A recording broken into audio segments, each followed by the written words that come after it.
Have you ever thought about how our bones, our joints and muscles carry us through life? Sometimes the scans do change management.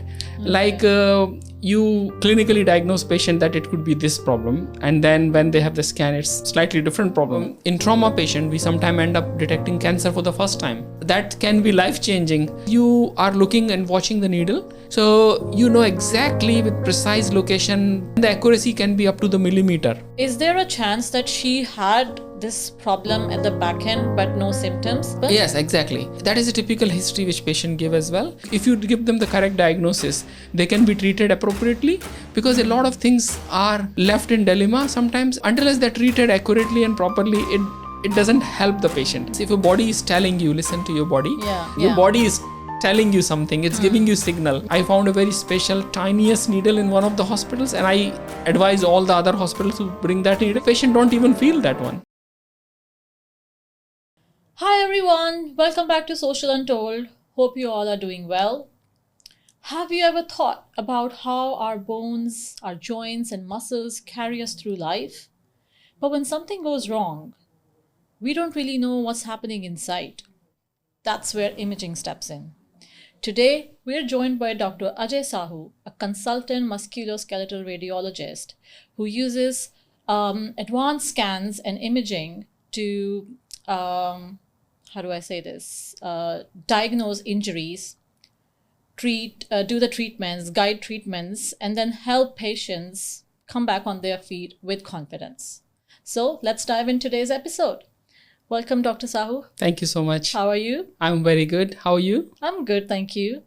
Can you give a little background about your journey and what you've done to our audience, please? Yes. First of all, thank you very much for inviting for this episode. It's a pleasure. I would like to thank Social Untold and the whole team. So it's a pleasure to come here and get an opportunity to talk to you.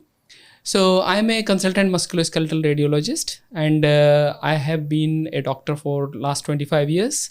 And I have done medicine from India, and then I have done MS Orthopaedics from India, which is a orthopedic training degree. I qualified in orthopedics, then I did senior residency from Delhi, and I decided to come to UK in 2004. And I've been here for last 21 years. First 5 years of my life in UK, I was still an orthopedic surgeon, and I did multiple subspecialty training. So I did shoulder subspecialty, I did foot and ankle subspecialty, hip and ankle, hip and knee. So all of that was quite interesting to know different joints and different subspecialty, because UK is very subspecialized, and in that term, I did work in spine as well for 6 months. And during that period, I was always like, I loved orthopedics, and it's a lovely. You enjoyed your work. It's a very, very nice specialty in orthopedics. It's very hands-on. But I was very technical savvy from my medical school days, and I used to always think radiology as one option as well. And while doing my orthopedics, while practicing orthopedics, I used to look at that. I'm doing some scans, looking at the scans, and realize that sometimes the scans do change management. Like you clinically diagnose patient that it could be this problem, and then when they have the scan, it's slightly different problem. So the key thing, this thing came to my mind that yes, the scans are the really important, because they are managing the diagnosis. And so radiology started interesting me more. And in 2009, I decided to consider radiology as my future option. So I changed into radiology, and I did full structural training program in UK. I did it from Plymouth region, so Southwest Peninsula, for 5 years. And I became a consultant when I moved to London in 2014. And I started working in NHS in London Northwest Hospital NHS Trust, which is in this area in Wembley and Harrow. And so I was working in Northwick Park and Ealing team. And then I started working in private practice as well. And I do work with the 3 corporate groups of private hospitals. So I work with Circle Health, HCA, and OSD Healthcare. So Circle Health Group Hospitals, I work in Clementine Churchill Hospital, which is a local hospital in Harrow. Yeah. I work in Sion Clinic. I work in HCA, which I work in Chiswick. There's a clinic in Chiswick. I work in Central London in Princess Grace Hospital and Institute of Sport, Exercise and Health on Tottenham Court Road. And I work in OSD Healthcare, which is in Hertfordshire. So it's a quite vast experience. Yes. Yeah, that's great. So you've already answered my first question, which I was going to ask, like, why leave orthopedics and, go into radiology? Why musculoskeletal imaging specifically? So if you look into my orthopedic journey and musculoskeletal, there is a lot of common things. Like it was a smooth transition.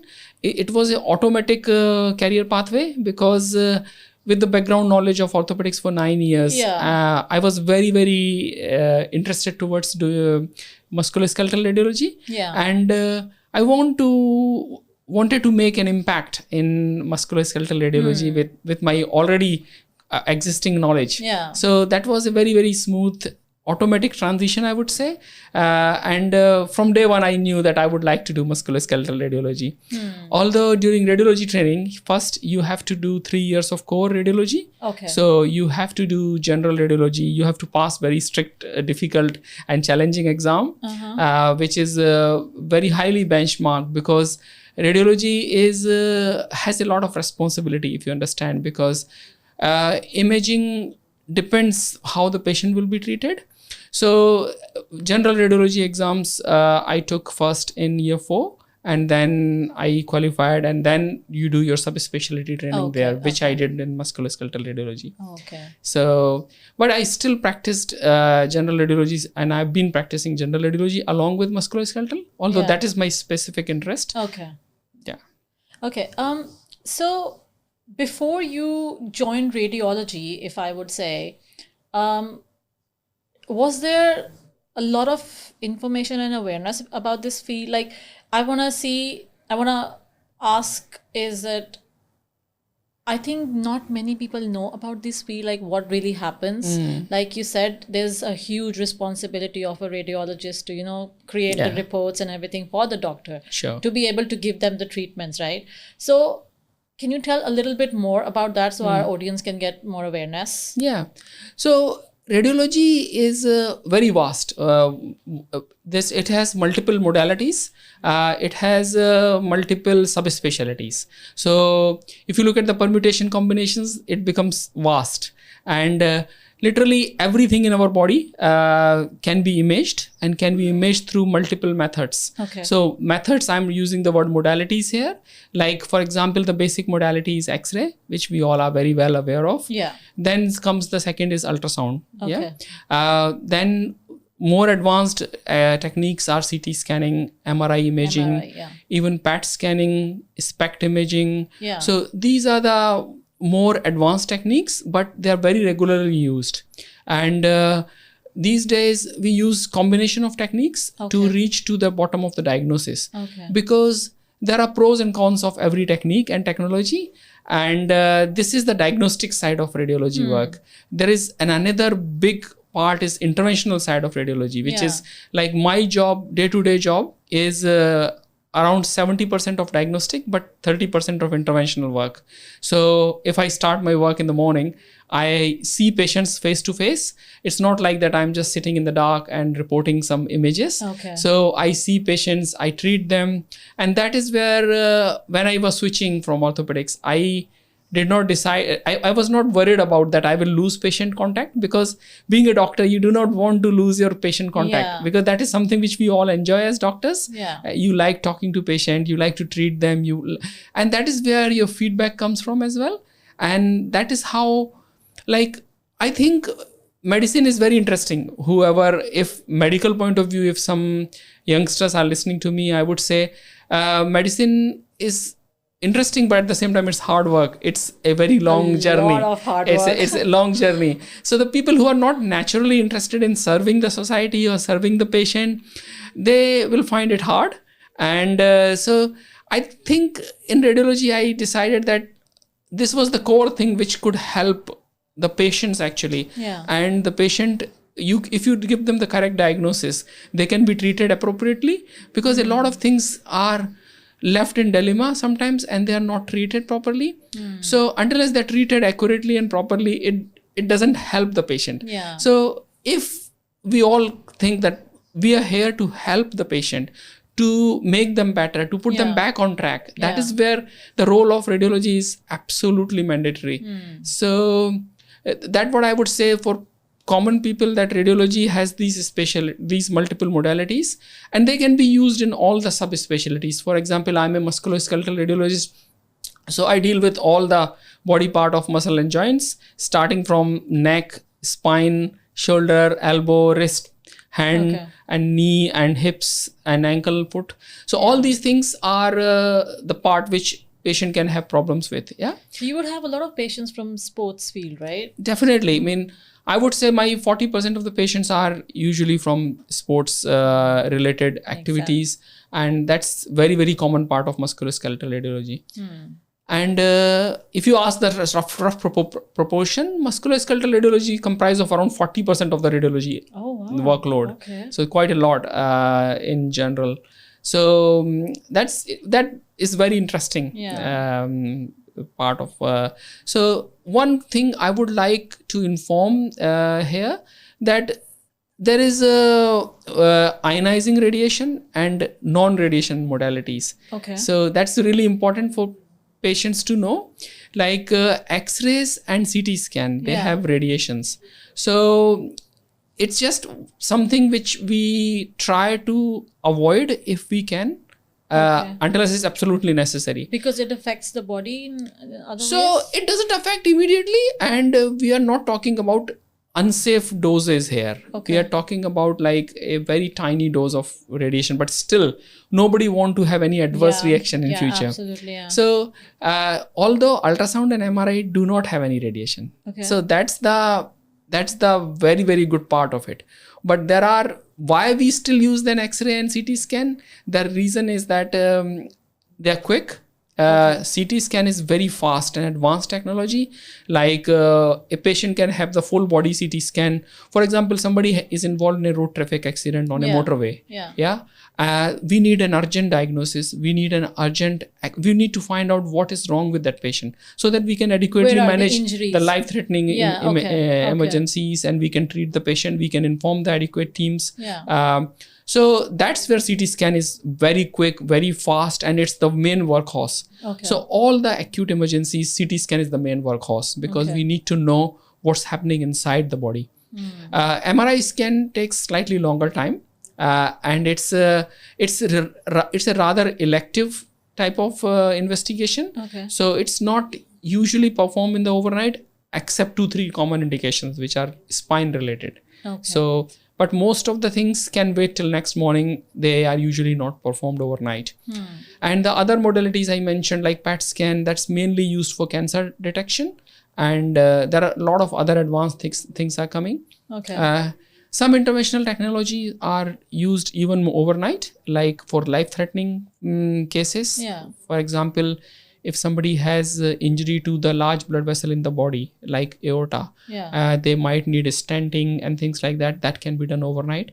So that is usually done by vascular radiologist. So how would a patient know, or how would a doctor know that a patient needs an MRI instead of a plain X-ray, or like a plain X-ray instead of an MRI? Because to a patient, all scans are same. So it's first thing, it's GPs and the referring the clinicians. They will understand. They have very good understanding of for which indication which is the best test. And second thing, we are the gatekeepers. Because I would like to say that for children and for young women, usually we try to protect them from anything which has radiation. The reason behind is the future implications. For example, women of childbearing age, we would like to protect the future generations. Although it's nothing scary if they have to have it's fine. But because you need a very high radiation dose, multiple CT scans to have impact. And that is also theoretical. But worry about it. That's why we do not expose them to unnecessary radiation. So the doctors decide that which is the best modalities, and then the radiologist will be the gatekeeper. They still, if they think that that is not the correct test, they will still discuss with the doctors and change it. Okay. So that's how it works. So, quick question. When a radiologist receives a request for a particular scan, Yes. does the GP send them the details like this is the symptoms that the patient mentioned and this is what we assume Yes. the problem is, and this is Yes. why we're ordering this scan? Sure. So they know basically what they needs to look in the imaging, right? Exactly. Okay. So this is a clinical request form. Yeah. So it's a medical legal document, and it's a Okay. mandatory requirement as well. Yeah. Without that, we cannot do the test. Yeah. So, but that comes to us to do vetting, and then we look at it. We think it's the correct test. We authorize it. We sign it. Yeah. And then the technician perform it. Okay. Yeah. Okay. Does imaging and scans, do they give a doctor or a radiologist an idea of a problem that has not happened yet? Can you see things beforehand on the scans? Yes, of course. Of course. These scans are so clever and they give all the information actually. Okay. So, for example, if somebody comes with tummy pain, abdominal pain, Yeah. and discomfort, we will find everything because the information is there. And as a radiologist, my job is to mention each and everything. Yeah. And sometimes we find a lot of things which are not relevant to that particular time. Yeah. For example, I'll give you one example. Like in trauma patient, we sometimes end up detecting cancer for the first time.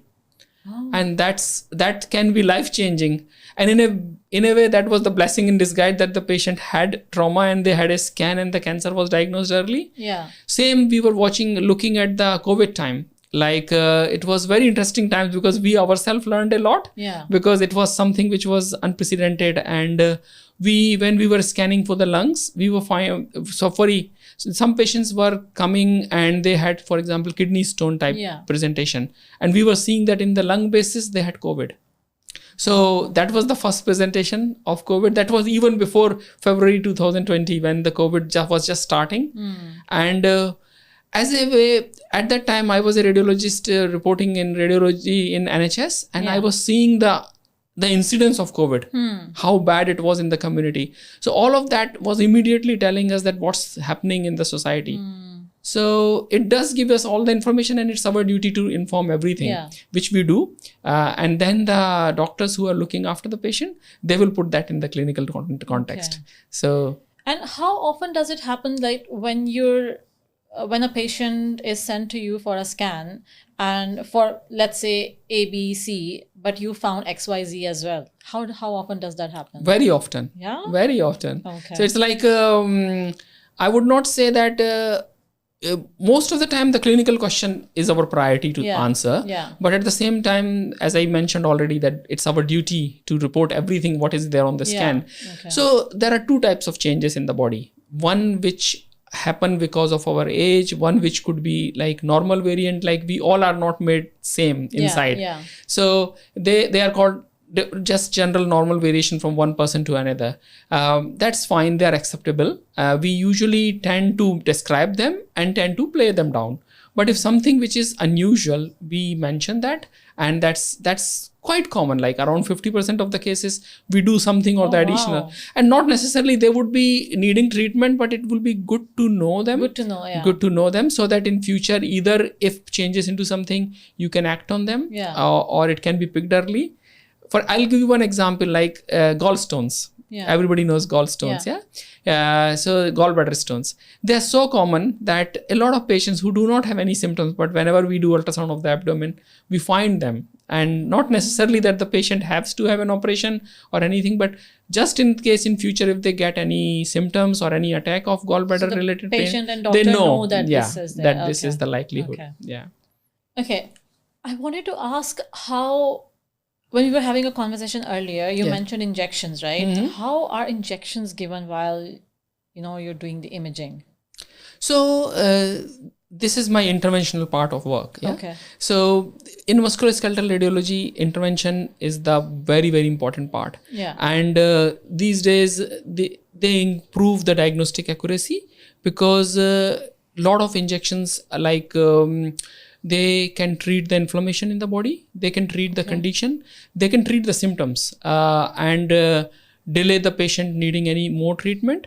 So this is musculoskeletal world where injections are very, very common, and these are usually done by image guidance, in which ultrasound is the main workhorse. Okay. And ultrasound guided interventions are very, very common. For example, in the shoulder, in wrist, knee joint, hip joint, we do ultrasound guided. There are 3 modalities by which we usually do intervention, which is ultrasound, fluoroscopy, and CT scan guidance. Okay. So CT scan guidance can be done under either X-ray guidance, which is fluoroscopy, or CT scan in the spine. But my preference is usually CT scan guidance. So I do with CT, so I can be more accurate in all the 3 planes. Okay. And that's what I do. But for shoulders and elbow, wrist, I usually use ultrasound. Okay. And that improves because you are looking and watching the needle, and you are putting in somebody's body, so you know exactly with precise location from your knowledge, because when we do ultrasound, usually the patient had an MRI done, and the diagnosis is already made. But ultrasound also, we confirm the diagnosis. I talk to the patient there and then, is it hurting there? And then I put the medicine in the correct place, and the accuracy can be up to the millimeter. So that's where it works the best, because if you are putting an injection around the tendon, it's a very small area and you have to put it in the correct tissue plane, because if you put that in, say, 2 millimeter different, the patient outcome is going to be very, very different. And second thing is, there are normal structures inside the body. So if you put in the wrong place, if you put inside the tendon, actually you can potentially harm the patient, because the tendon can rupture. So that is how it's very, very important to be in the correct place. And I was talking to you about the spinal injections where somebody has disc bulge. And so it's called nerve root impingement. Yes. My mom had it. Yes. So it can happen in the lower back, or it can happen in the neck. So if a nerve is getting compressed because of the disc, that nerve might be swollen. And the purposes of these injections is to reduce the swelling and to reduce the inflammation. I mean, common word, we use swelling, but that's actually the inflammation in medical language. So we go inside there, go into the nerve root sheath and inject the medicine, so that the patient get immediate relief. We get some local anesthetic along with that as well. And that's where it has to be that precise, because you cannot put the medicine like millimeter away or millimeter deep inside the nerve, because if you put inside the nerve, it will be excruciatingly painful. So you have to be very accurate. And that is where, if you are away from it, the patient is not going to get better. So that's where it's the preciseness of it increases significantly with imaging. And as I mentioned, that patients are very well informed about this as well. So they come asking for image guided interventions. So these days, technically, I would say that 95% of the interventions in UK are done by image guidance. Only very few in very common locations can be done clinically guided, but usually it's patient choice as well. Patient choice, and there is evidence behind it that image guided interventions are much far superior outcomes. That's why they are performed. And how long does this treatment last? Like if you give an injection, like, I don't know, nerve root, how long does it last? Is it like a specific time, 6 months, 1 year, or like it depends on the patient and their condition? So this is very interesting question, because this is a question which is commonly asked to us. And a lot of patients will ask us this question. So I'll tell you one example. Like when I report a lot of scans, as you asked earlier on, that I find different findings. And the interesting thing is, like, not all of these findings are causing symptoms to the patient. So as we grow old, as we have like even not necessarily old, like our body changes, and our body will have something or the other which is a variant of normal. Like if you scan 10 patients who are, or 100 patients who are going on the road. Yeah. And some of them will have some sort of disc problem. Yeah. On the scan, but necessarily not that everybody has got symptoms. Only probably 10% of them might have symptoms. So it should match, like symptoms and findings should match. If they do not match, then you do not need any treatment. Okay. Yeah. So it depends on the grade of severity. Your question was like, how long does it last? Yeah. So depending on, for example, your knee joint injection, if we do, and knee joint is completely worn out, and at that stage, it may not last very long. I'm being honest, because at that stage, probably when it reached to bone on bone joint, there is no cartilage left. In that stage, you might end up having a new knee or artificial knee replacement. Yeah. But it's very efficacious in the early stages, in the moderate stages as well. And it's very useful for buying time when you're waiting for the surgery. So, and sometimes it makes your acute symptoms as non-acute. So like, your symptoms will settle down. Yeah. For example, my father is 76 and he has got very worn out knee, but he's not in pain. And I gave him injection 4 years ago. And I wouldn't say that everything is down to that injection, that he's symptom free. Okay. I would say that sometimes the acute symptoms settle down and then they are back to normal. So a lot of patients get interventional procedure done when they are in too much excruciating pain. Yeah. Then they go back to physiotherapist, they strengthen the muscle, they get the time, because that's the time, pain-free time. They do rehabilitation and then they don't need anything for a time, for a while. So it's all about putting the patient back on track, because those age-related changes and degenerative changes will keep on happening. That doesn't mean we are treating each and everything in the body. Okay. We only treat what is needed. Yeah. Okay. So a quick personal question. So I mentioned my mom had that issue, right? Yeah. So she was absolutely fine one day and then this thing happened. Once she started having the nerve root injection, I think she had like 3 or 4 of them. And then the doctor said, we can't give you more. Yeah. But after those injections, she felt a lot better. The pain was, I would say, just 90% gone. Yeah. And she was, walking, going out, and doing, most of the stuff which she was doing before the problem. But what I want to ask is that, is there a chance that she had this problem at the back end but no symptoms? Yes. And then one day something happened and it got triggered? Yes. Does that happen? Yes, exactly. So that is a typical history which patient give as well. Okay. Like they lifted a heavy weight or something and suddenly the pain started. That's or what they were happened. moving the house or something happened. Yeah. And that's where the disc bulge came. Yeah. And as you mentioned that your mom thankfully had very good results. Yeah. Which which we do see in cases where there is acute history. And with these injections, sometimes the disc can shrink as well a little bit, and sometimes the swelling in the nerve root can go down, and that's how the patient get better. Okay. And when they do proper rehabilitation, as I said, the symptoms may not come back for many years, or they might be okay for good.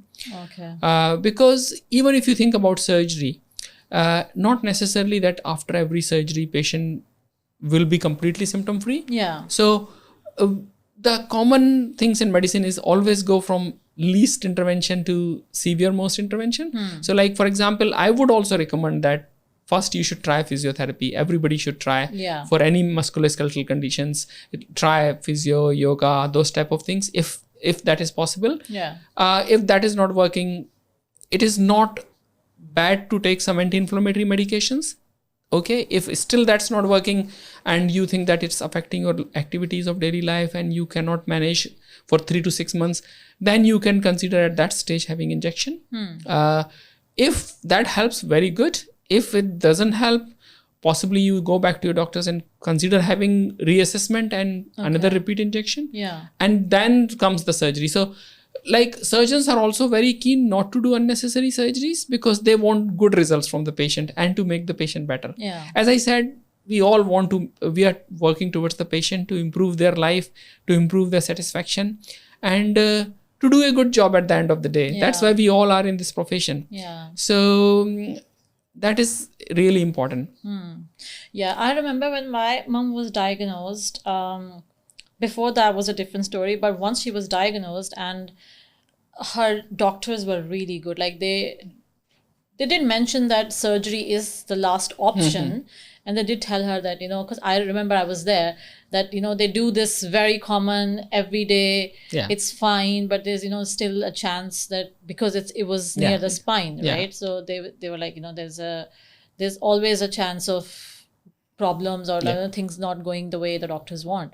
But and I think it's really important for a doctor to actually make the patient comfortable and make them aware of all the options. So then the patient can obviously with doctors' recommendations take the right decision, whatever they want to go ahead Exactly. with. Yeah. So this is called like making patient the partner in making a decision. So it's called informed consent. So we do give them options, and the clinicians who are looking after the patient, they will give them the options. Yeah. And most of the patient do listen to the doctors and the consultants who are looking, because in UK, I would say that it's really good culture, that there is a trust culture as well. And that's, I would say that we are very thankful we had NHS in this country. NHS had a very good reputation and have a very good reputation in treating the patient correctly. Yeah. And one thing which I learned in this country, I would say I'm extremely thankful to this country's medical culture, that one thing was very initially taught in my career, that if you cannot help the patient, at least do not harm the patient. Yeah. And that is something which I took to my heart, and every day I follow that. But that is also helping the patient. Exactly. Yeah. And it's like, it's a humble thing. I mean, if something is not in my hands or I do not have the expertise, it's very, we openly tell to the patient that please go and see my colleague. And that's a kindness, like that you should not touch something which you are not expert in. Yeah. So tell me, does it matter if a person, is obese, or if a person is very slim or thin? Does these things happen in a particular sort of patients who are very slim or, don't have a lot of weight, or does that not make a difference to the situation? So again, it's a very good question. It's general conception. People think that the people who are overweight would have more problems. Okay. Which is right to an extent, because if you look at your lower limb joints or spine, they will have to manage more weight and day-to-day activities, for example, walking, and they have to manage that much of the weight. For example, ankle and knee, all the strain will come on those. So somebody who is overweight might tend to develop these wear and tear related changes earlier in their life than somebody who is rather normal weight, active and less. Although at the same time, somebody who is active and does a lot of running, and which are very extremely good things to do to be fit. Like a lot of people are normally running on the roads, and some people go to gym. It's very good to be for the fitness, but sometimes that can impact your large joints. But in long term, I think everything in our life is risk versus benefit. So if you think that the risk is less than the benefit, then you should do it. And I think both type of patient can have wear and tear related changes. It depends on the speed which they will have and what age they will present. Okay, that makes sense. Can you tell me more about sports imaging? Do you think it can be overused at times? So sports related injuries are common. And the performance for sport people is at a very different level. The athletes who have to perform, I would say that I'm very thankful that I have watched Great Britain team doing so good in Olympics, especially since 2012. We have performed extremely well for the country of this size we are 66 million, 68 million, but Great Britain team has done excellent in both Olympics as well as Paralympics. And that inspires the next generation, and inspire like even my kids, they want to be sporty. So when we talk about a normal person who is not doing sport, and when we talk about the person who is doing a sport, that requirements are very different. For example, somebody who is just an office worker and sedentary lifestyle, their needs for using their knee, wrist, shoulders are much less. But if somebody has got a niggly pain in the shoulder, their performance will get affected in the tennis Yeah, Yeah, somebody has got definitely. tennis elbow, they can't play tennis, or not to that extent. And in competitive sports, you have to be 100% fit to be able to perform. And there are some injuries which happen only to athletes. For example, somebody who's runner, they can get stress fractures, which can happen in any age, because people are very interestingly, we see people here who do lots and lots of running. Sometimes they do ultra marathon, Yeah. and that's like more than 100K. And these patients, when they are training, they can develop like medial tibial stress syndrome. That's like when you develop stress fracture in the tibia, Yeah. which is the leg bone. Yeah. Sometimes they can develop stress fracture in the hip. Sometimes they can develop in the foot, in the spine. Young gymnasts can develop in the spine. We see like a lot of rowing related injuries where they do shoulder problems. Yeah. Same in tennis, shoulder problems are very common and elbow problems are common. So these things have to make them and put them back on track to their full extent and to the full potential. They need to be absolutely fit. And that's why sports imaging, I work with three very eminent sports physicians. Yeah. I'm very thankful to work with them, and I see that imaging is very commonly performed.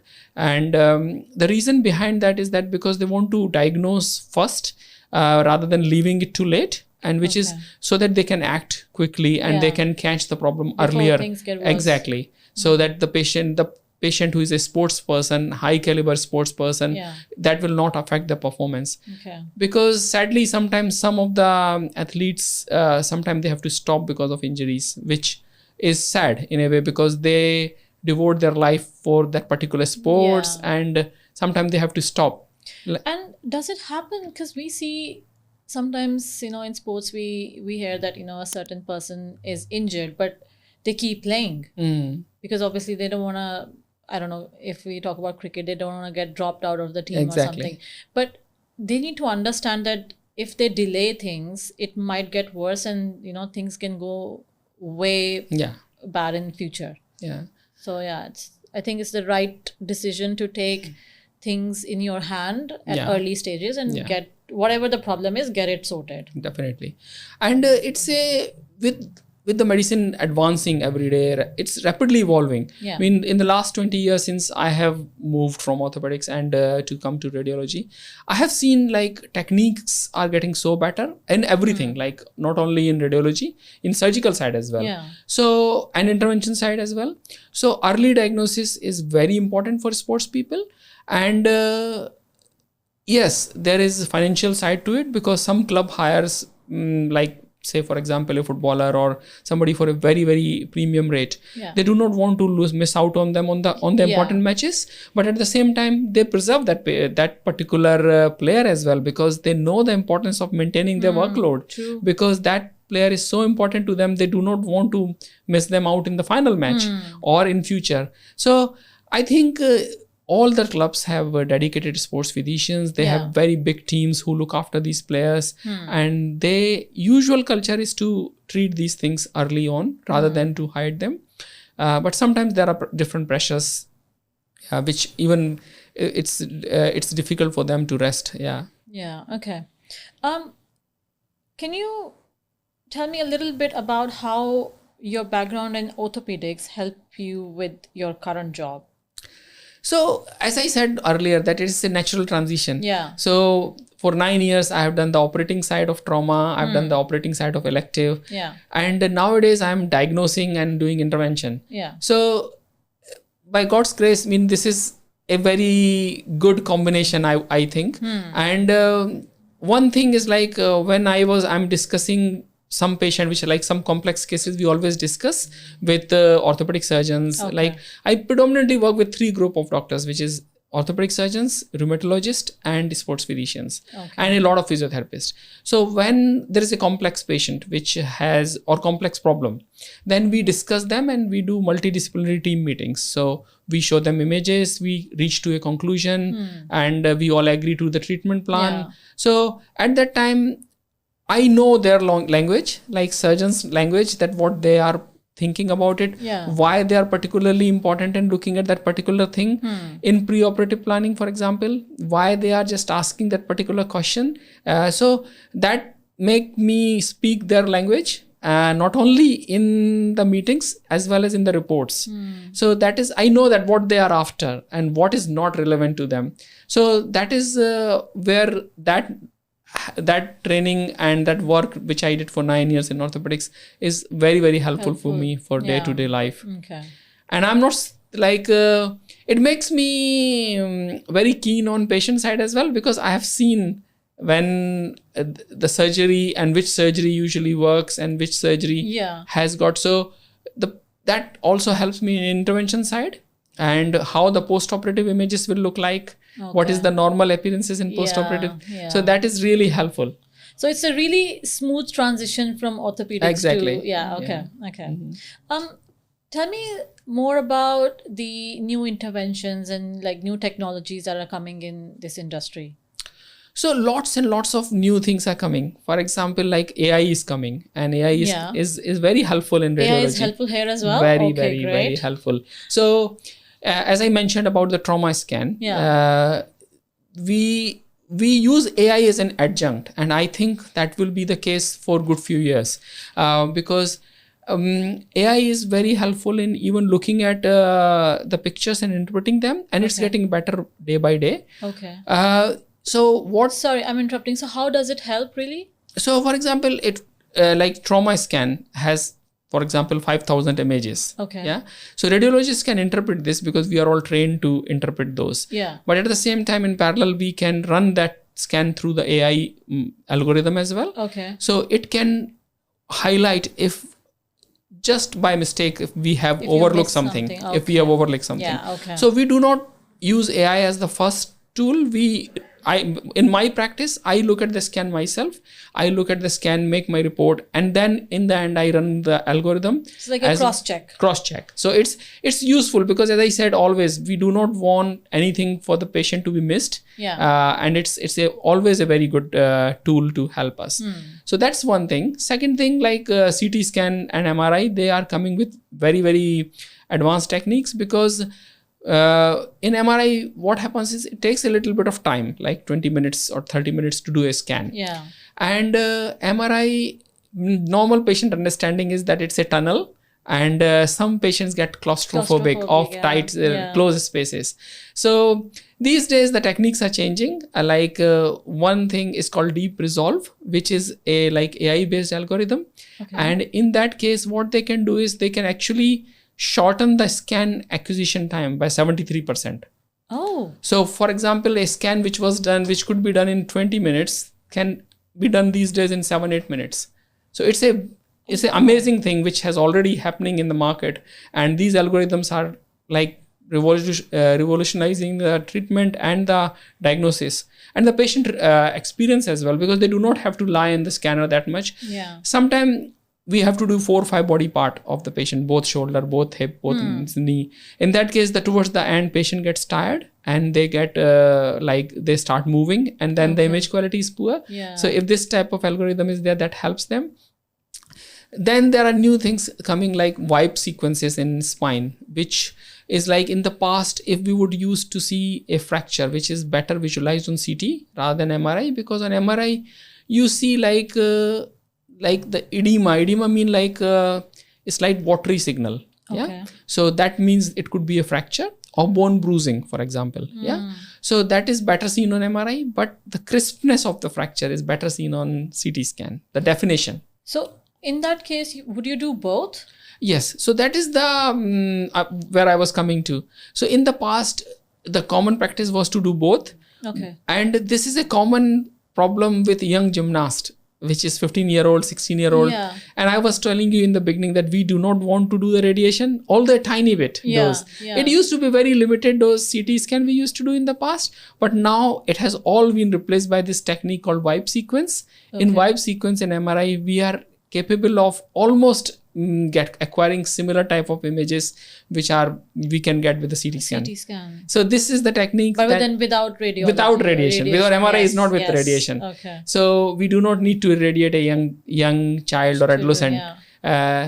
There are multiple other things which are coming, like molecular techniques are coming. There is image guided stem cell technique. You might have heard of stem cells, yes. Stem cell injections. These are coming. There are a lot of regenerative techniques are coming, like platelet rich plasma we do under ultrasound guidance. It's becoming very trendy because a lot of patients, they are very, there is a trend like nobody wants any extra chemical inside their body. True. And people are more like, if we can have without chemicals.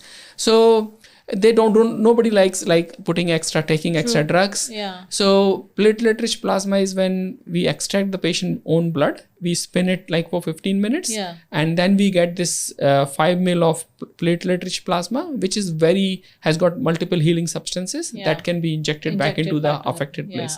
So these all techniques which have become popular in the recent years, they are extremely good for patient, and young patients usually prefer these things. Sporty patients, they prefer these techniques. There is something called diffusion imaging is coming.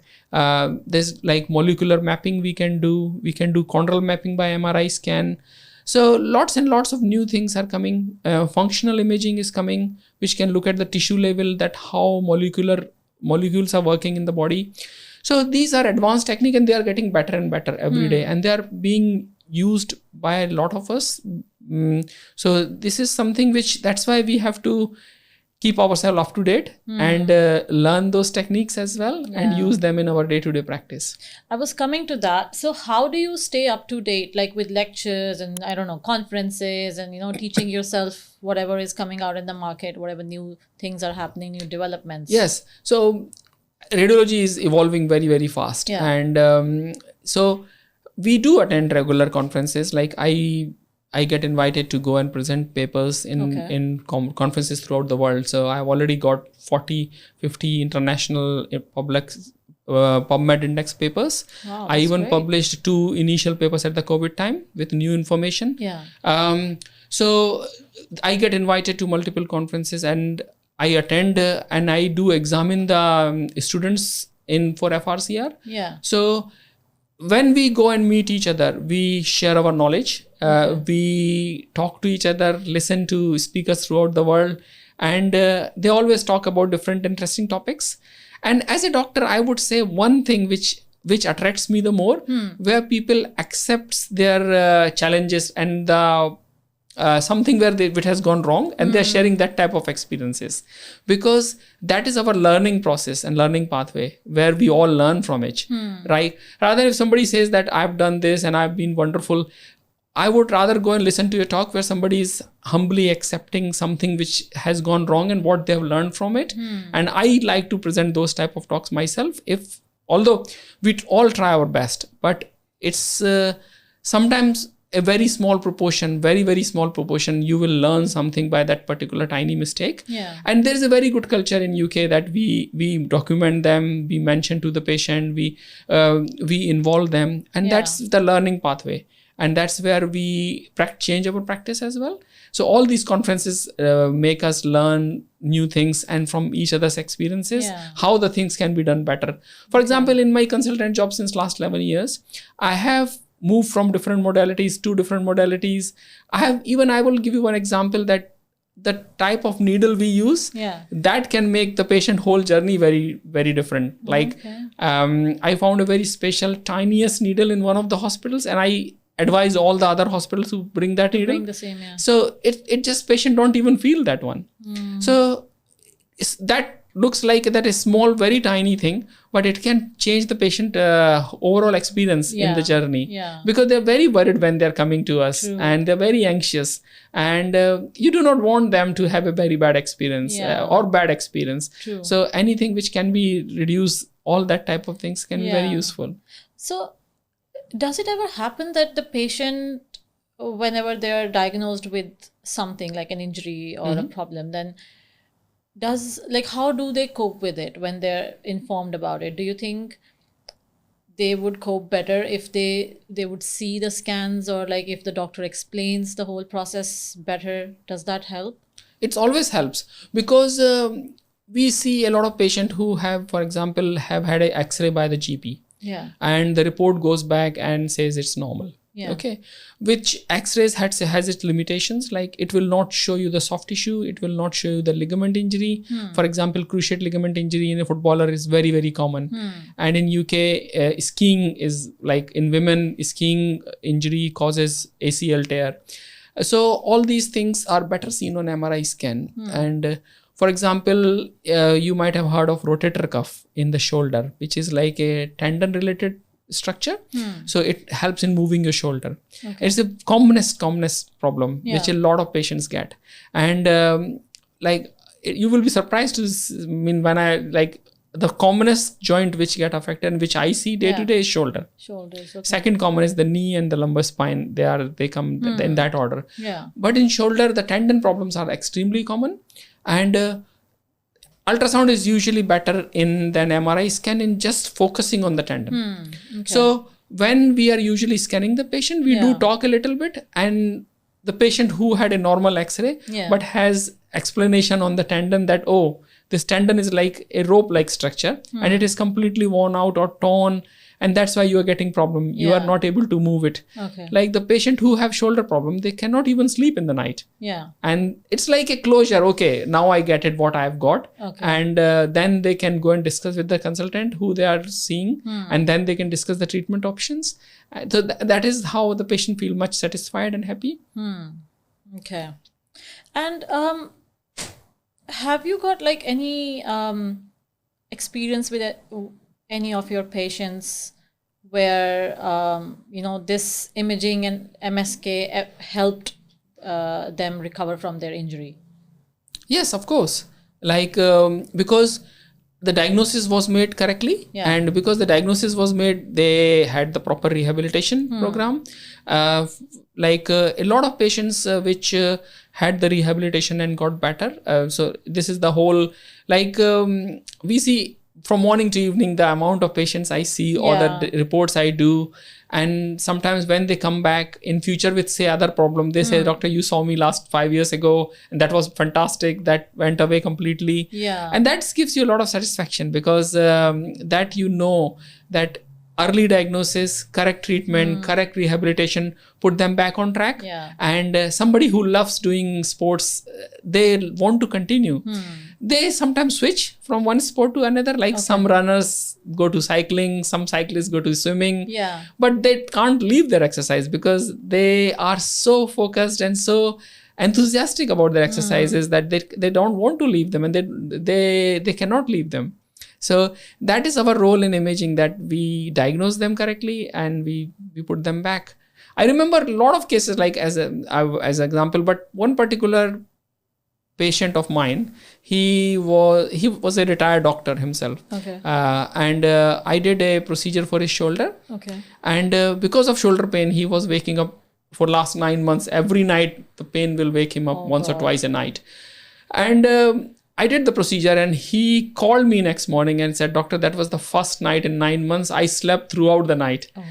And these are the things which make you happy, because something like that makes you feel so contented and happy that I did a good job. So it made someone's life better, exactly. Great. Where do you see imaging in, like MSK imaging in next, let's say 5 years? The pace it is changing rapidly. It will be very, very fast using. So the technique which we mentioned before, the new rapidly evolving techniques, we definitely will be using them more and more. So MRI will become faster and faster. There is something which I have recently myself learned, that MRI have now coming up with wide bore. So now the tunnel will not be that narrow. So there will be like 80 centimeter wide tunnel, so the patient will not be claustrophobic anymore. So that is coming in practice as well. More and more of them are coming. We discussed about the intervention side of thing, like stem cell therapy, PRP. Those will come more in practice. They are still there, but they are not that widely available, or not everybody is doing them, but they are getting more and more popular. Like if I look back 5 years ago, like there were a lot of things which were not done, and we have evolved a lot.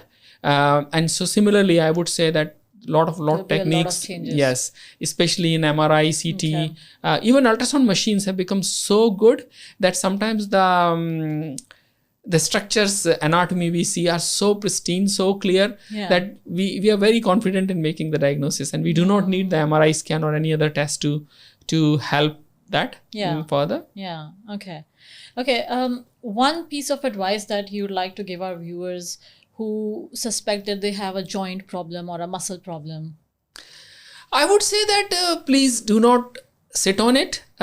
If you are worried about something which I wouldn't say that something which has just recently started a week or two ago, but something which has been bothering you for probably a month or more than a month, go and consult somebody, go and speak to your doctor, and if possible, get imaging, because that will help you in getting the early diagnosis, and that early diagnosis can change the management.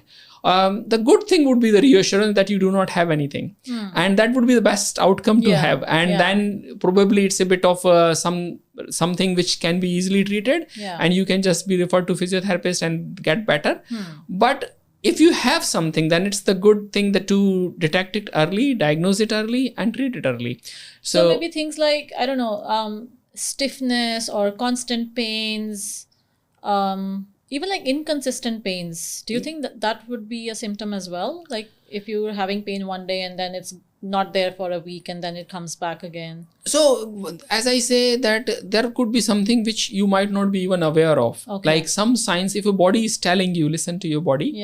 That is where, if it is affecting your activities of daily life, if it is telling you again and again, your body is telling you something, it's giving you signal, and that could be signal of something. So please do not miss it out, because that's really important. I mean, I would like to go out slightly of musculoskeletal radiology, and I will say from radiology point of view that if you have any weight loss, which is unintentional, please go and speak to your doctor. It could be something else. There could be a pattern of referred pain. For example, you may not have pain in your hip joint, you might have pain in the knee joint, but that is the common way how the hip joint pain presents. So the problem would be in the hip. Or sometimes you can have pain in the lower back, but your pain would be on the side of your leg, that's sciatica. And sometimes you have like pain in your upper arm, in this area, which is regimental badge area, but the problem will be in the shoulder. So I think if you are not medically trained, it's better to talk to a medically trained person and discuss the findings. There's a lot of information available on Google and things like that, but it's better to speak to somebody who is medically qualified, because then it's you can have a proper closure and early diagnosis and early detection, rather than missing out on some things and delaying it. Perfect. Just before we close, where can our listeners reach out if they want to, speak to you or consult you for any injury or any problems they have?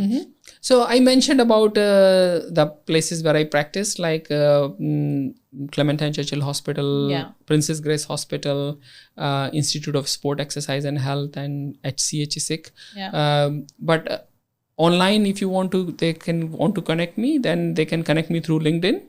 Or they can search me through my name, Dr. Ajay Sahu Bupa profile. And it has got my secretary details and my contact details. So they can contact me there. And they'll be able to book appointment with you. Perfect. I think this is it for the day. Thank you so much, Dr. Sahu. This was great and very helpful. Same here. I enjoyed it thoroughly. Yeah, great. Perfect. Guys, we will leave the information for Dr. Sahu in the description. So if you want to reach out to him, please do check out the details. And hopefully, none of you have to reach out to him and you stay healthy. But thank you so much for watching today's episode. And if this was helpful to you, or you think this might be helpful for anyone you know, please do share it with them. Like I always say, subscribe, like, leave your comments, and we'll see you in the next episode. Bye.